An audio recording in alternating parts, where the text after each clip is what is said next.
Hey guys, it is Wingy here and welcome to a brand new video. So today what I thought I would do is I would look at some of the best superhero castings that have happened. Why? Because there's quite a few actors out there that I really love and I cannot wait to see them again in their respective roles, or I hope to see them again. Now I will say that this video is just going to literally be specifically the superheroes, so otherwise a character like the Joker played by Heath Ledger, that would be on here usually, but it's just for heroes and the Joker is definitely not a hero. Although it depends really, you might think he's a hero, and if you do think that the Joker's a hero, go and seek some help. So the main criteria that I'm looking at within this video is how they played that superhero character and how much they look like that superhero character and just how they defined that role. It needs to be a character that when you think of that superhero, you think of the actor. And if you think about somebody else playing them, if they were to leave the role, you literally cannot think of anyone. It's got to be that other person. So first up, in my opinion, one of the best cast superheroes of all time is Halle Berry as Catwoman. No, it isn't. It really isn't. We are going with Jennifer Garner as Elektra. No.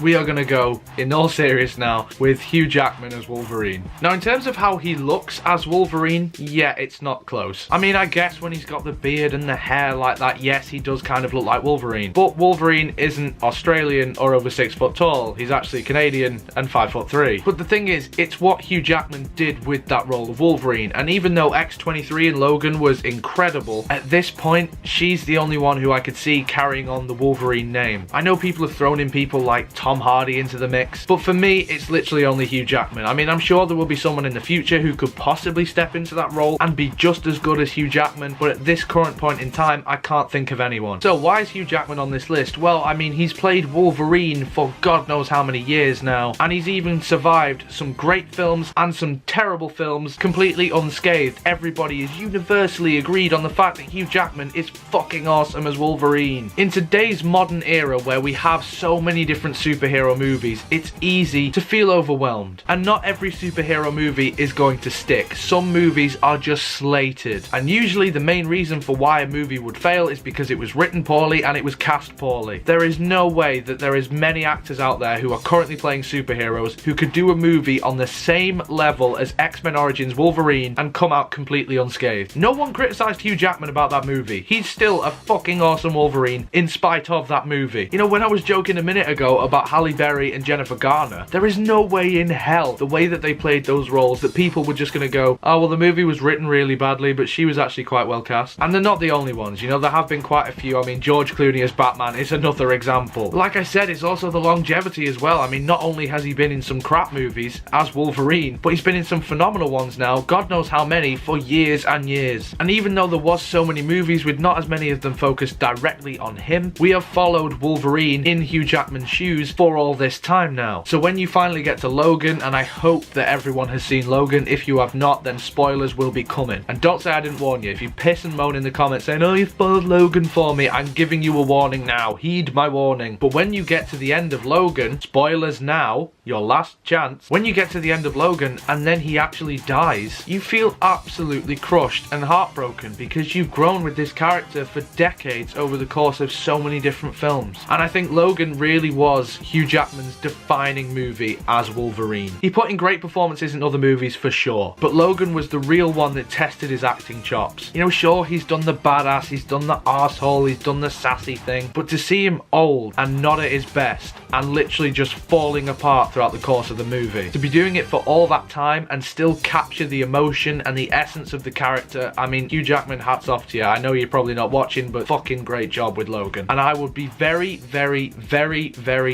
disappointed if Logan was not nominated for an Oscar. I mean, I can't see it happening personally, but Logan was that good. But yeah, Hugh Jackman, he is my first choice as one of the best. So sticking with Marvel and also sticking with the X-Men universe, we are going to be going with Ryan Reynolds as Green Lantern. Obviously not, no, because that's not Marvel or X-Men. We're going for him as Deadpool. No, not that one.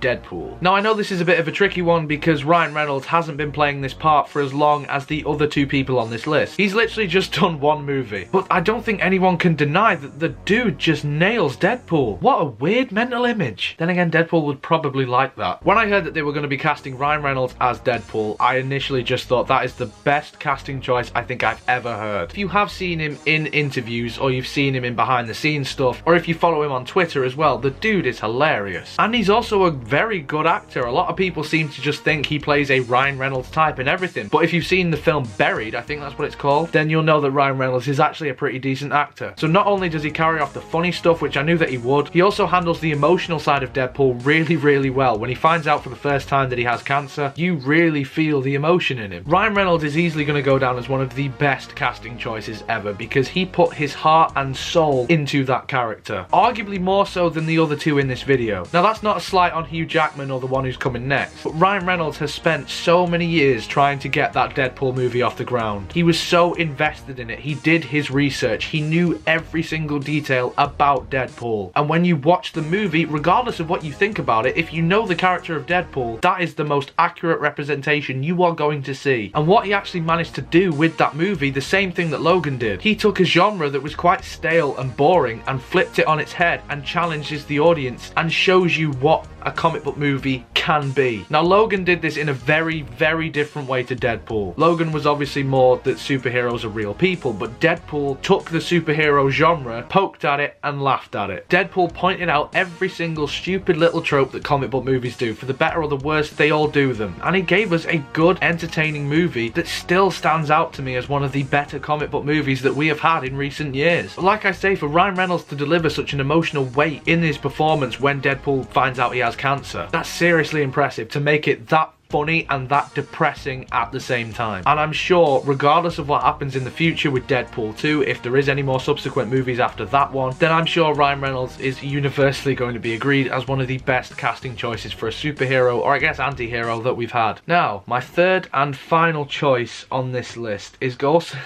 going to be another Marvel one. Now, I will explain why I've left off someone else at the end after I spoke about this next person. But I'm actually going to go with Robert Downey Jr. as Iron Man. Again, I don't think anyone can really argue with this. I mean, this guy set off the entire Marvel Cinematic Universe. People from Marvel, like Kevin Feige, have come out and said if Iron Man had been a flop, we wouldn't have the Avengers. We wouldn't have any of it. So Robert Downey Jr. really needed to nail the role. And my God, did he. Now, in terms of the accuracy to Iron Man in the comics, I don't think Tony Stark in the comics, at the time at least anyway, was as sarcastic as Robert Downey Jr.'s version was. Correct me if I'm wrong, because I was never really a massive Iron Man fan in the comics.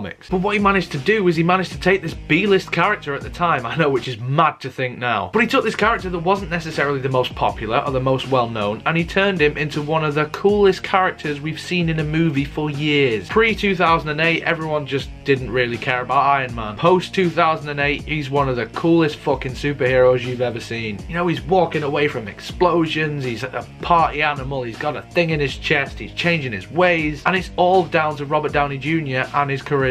Alright, it's not all down to Robert Downey Jr. I mean, the direction and the script, all that sort of stuff, that may have played a part. It did play a part. But he really does bring it to life. And the thing is, he has defined that role. Like with everybody else on this list, there is no one else I can see playing Iron Man. And to think, Tom Cruise was offered the role of Iron Man. Can you imagine him playing Iron Man? If they'd have started off with Tom Cruise, I honestly think that they would have failed. And that's not a slight on Tom Cruise as an actor, although I don't really like him that much. I say this like they're going to be watching my videos, but I really think Robert Downey Jr. just nails it perfectly. And similar to Hugh Jackman, he's had the longevity. He's gone over for years now, over multiple films, and his character keeps growing and keeps changing. And obviously, as Robert Downey Jr. keeps on getting older, which he is, we're probably getting ever so closer to the end of Iron Man. We are getting closer to that, and I really don't want to see it. I can't picture anyone else taking the Iron Man role within the Avengers movies. And I mean, people would say Doctor Strange because they are kind of sarcastic and they've got the goatee, but it just isn't Robert Downey Jr., is it? But there's something more special when it comes to Robert Downey Jr. because he's the originator, he's the OG, the one who started it all, the one who made you fall in love with this universe and its characters. And the thing is, he shares something in common common that I think both the other guys on this list have done, and that's make you genuinely think about that character. Are they actually a good guy? Are they actually a hero? And for them to do that with such charisma and such screen presence that your eyes are just drawn to them constantly, I think that takes a really special actor. And I think as someone who has grown up with comic book characters, like I say, not as much Iron Man, but I did grow up reading Wolverine and X-Men and Deadpool, but to grow up reading those comic books and seeing them with other heroes and all that sort of stuff and all these different villains that they were up against, to see them pretty much faithfully recreated and put onto the big screen is no small feat, and these guys I think have done it perfectly. But that's just what I think. Now, I did say that there was someone else that I was thinking about, and Christian Bale was one of them,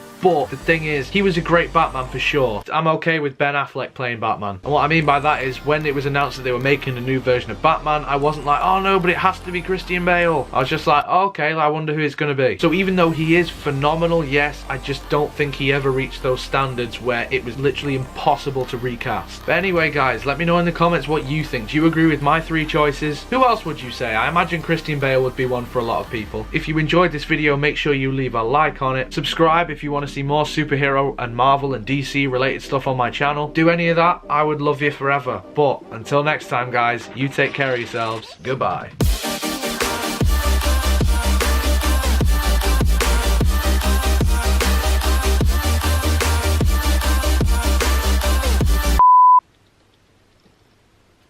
Something in my ear. That was the weirdest burp I think I've done. That was good.